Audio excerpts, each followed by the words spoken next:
Hello and welcome to Lenric's realm.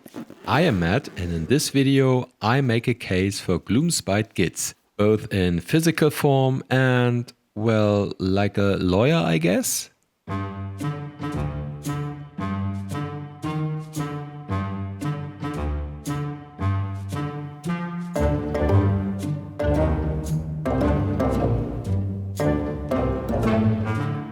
Everybody likes goblins.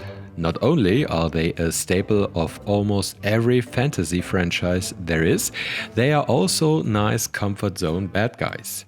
If you are facing a goblin, you pretty much know what is in store for you. Or at least you think you know.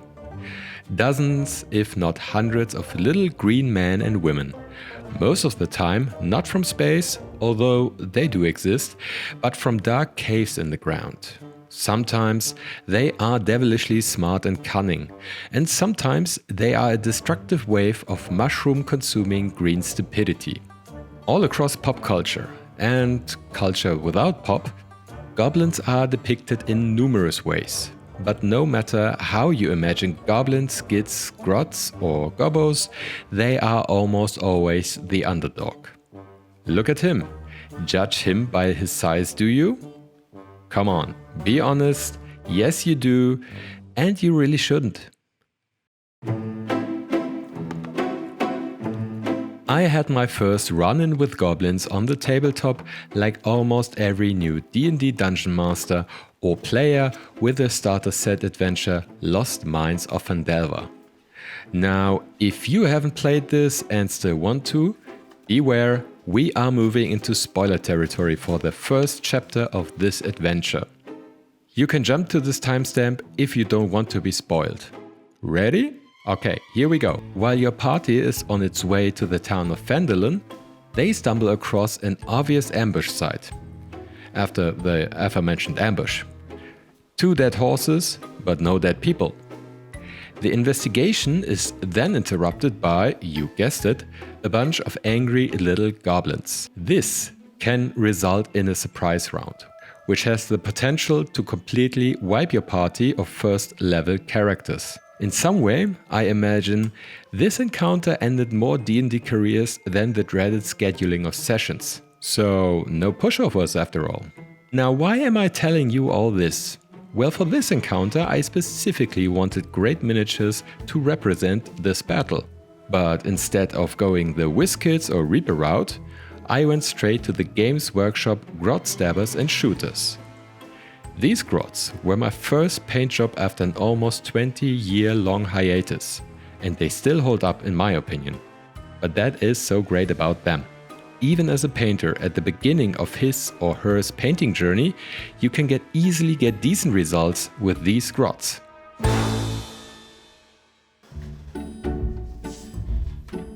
A few weeks ago, I started to get renewed interest in Age of Sigmar, the warhammer game for the more fantasy-oriented appetite. My interest in this game ebbs and flows simply because I never really played it.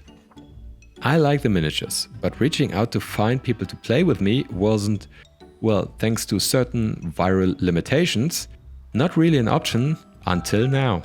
But this is a story for another video. Long story short, I wanted to dip my toes into painting an army, a real warhammer army. And I had some options lying around, like a box of Fire Slayers I wanted to convert into Aether from the monster manual, a box of Plague Bearers that I imagined would be wonderful for building Nothic miniatures, and of course my absolute FOMO purchase, the Dominion box set. But those 13 still unbuilt and unpainted grots in this box spoke to me. Well, not literally of course. I added some older shooter sculpts, and after a week of chilled free time painting, I had my 20 grots.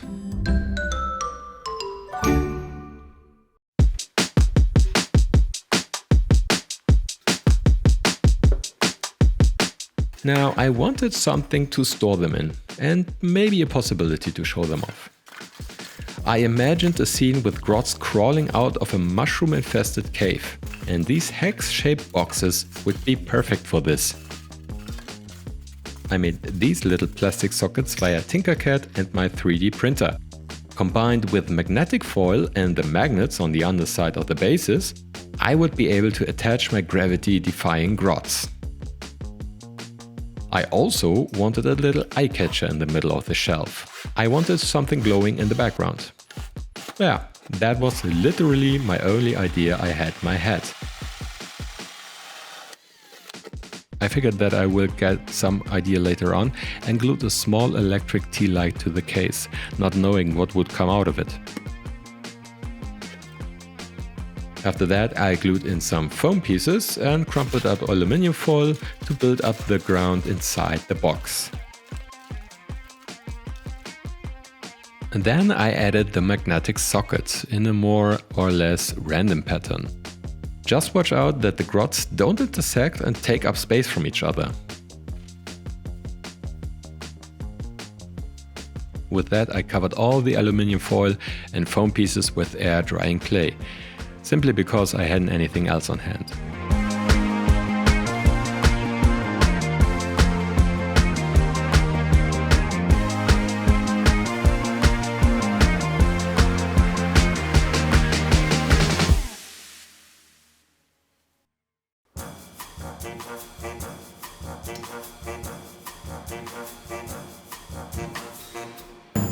After a day of drying time, I went back in.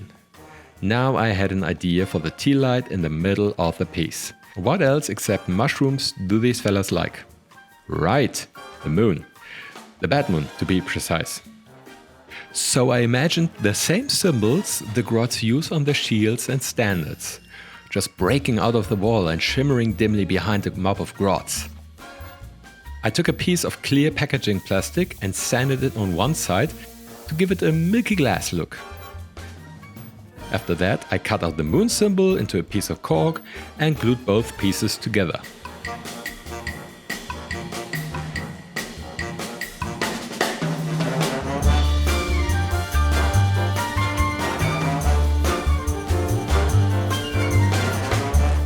So far, so good.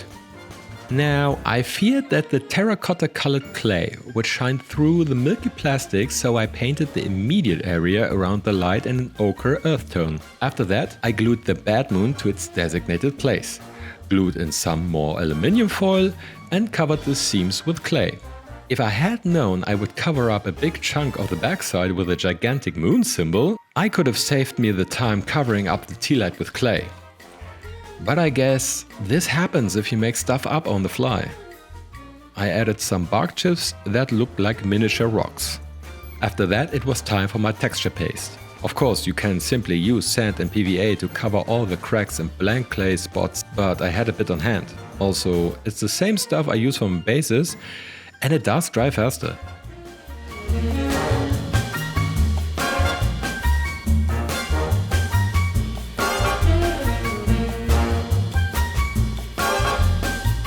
I also added some fine turf and little mushrooms. These I made myself out of green stuff and milliput. And then it was time for the paint job.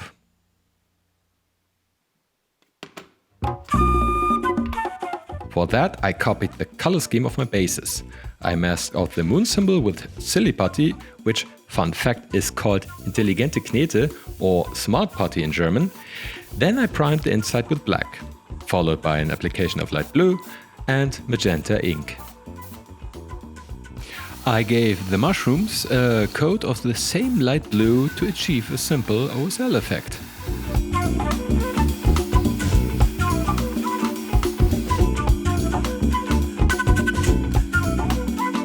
After removing the silly or smart putty, the masked off area was painted with black and blue by hand. With the airbrush, I applied the magenta and finished the moon with a light dusting of transparent yellow ink. At this moment, I realized I forgot something: the grass tufts. On my grots, I applied them before priming and painted them via the airbrush in the same scheme as the bases. So I arranged some tufts on a cardboard and painted them exactly like the bases: black, light blue and transparent magenta. After these were dry, I applied them with superglue.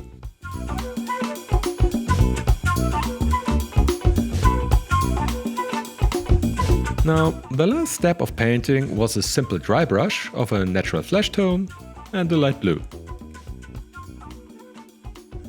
To finish the piece, I wanted an old, rotten wood look on the outside of the case, so I took some popsicle sticks, cut them to size, and covered the outside of the box with them.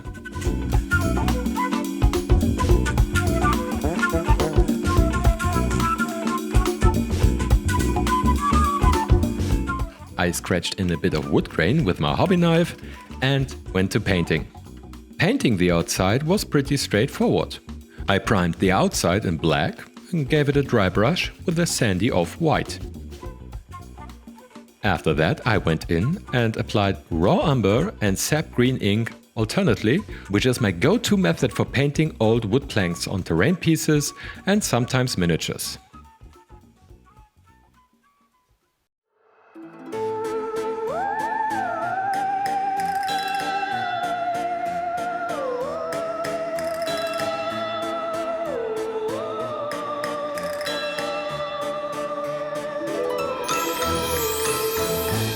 All 20 Grots are now in their new, comfortable, but very crowded home.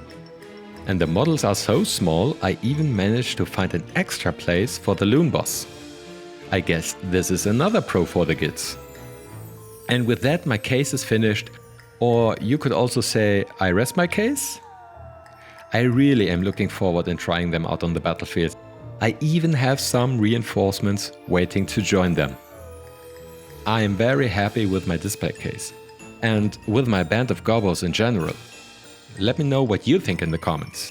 And please, if you enjoyed this video, consider a like or hit the subscribe button.